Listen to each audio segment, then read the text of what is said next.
আন্তর্জাতিক hockey federation ঘোষণা করেছে ভারত 2025-এ পুরুষদের হকি জুনিয়র বিশ্বকাপ আয়োজন করবে। টুর্নামেন্টটি 2025 সালের ডিসেম্বরে হবে। হকি জুনিয়র বিশ্বকাপে 24টি দল অন্তর্ভুক্ত হবে। ভারত চতুর্থবারের মতো এই প্রতিযোগিতার আয়োজন করছে। 2013 সালে এই প্রতিযোগিতার আয়োজন হয়েছিল ভারতে।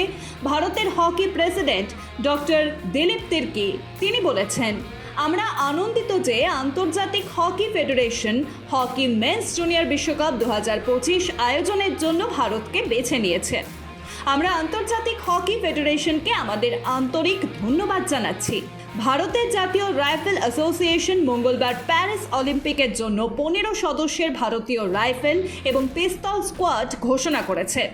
দুইবারের অলিম্পিয়ান মনু ভাকেরি একমাত্র ক্রীড়াবিদ যিনি মহিলাদের 10 মিটার এয়ার পিস্তল এবং মহিলাদের 25 মিটার পিস্তল অংশগ্রহণ করবেন। অলিম্পিক্সের এই দলটিতে 8টি রাইফেল এবং 7টি পিস্তল শুটার রয়েছে। বর্তমানে এরা ভলমেরেঞ্জ লেস মাইন্সের একটি ক্যাম্পে রয়েছেন। বাঙালি ফুটবলের অন্যতম প্রথিতযশা ব্যক্তিত্ব প্রশান্ত চক্রবর্তী। আসন্ন কলকাতা ফুটবল লিগের জন্য এরিয়ান ক্লাব তাকে নতুন দায়িত্ব দিয়েছে।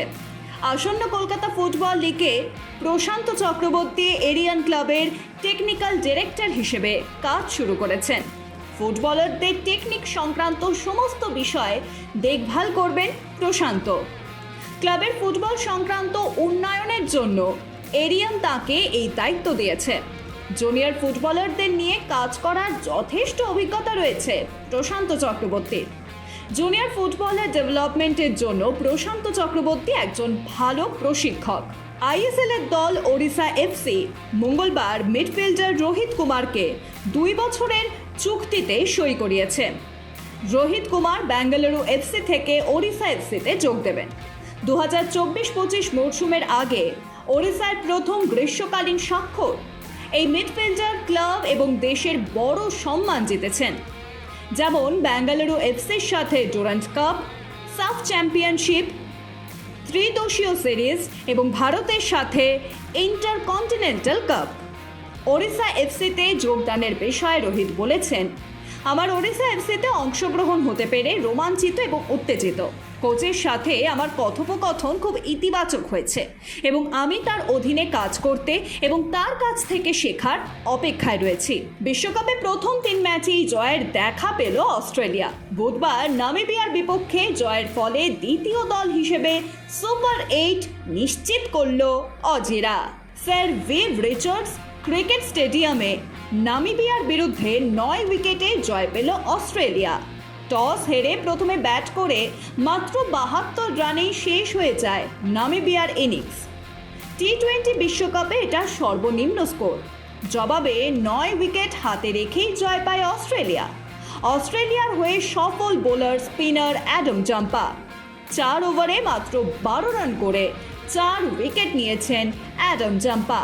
সেই সঙ্গে ম্যাচ সেরাও হয়েছেন তিনি। এছাড়াও 2টি করে উইকেট পেয়েছেন হ্যাজেলউড এবং স্টয়নিস।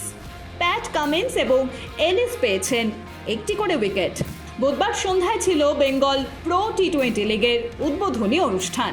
উপস্থিত ছিলেন বাংলার ক্রিকেট সংস্থার কর্তারা, টলিউডের নায়ক জিৎ এবং নায়িকা রুক্মিণী, বলিউড নায়িকা নুসরাত ভারুচারা।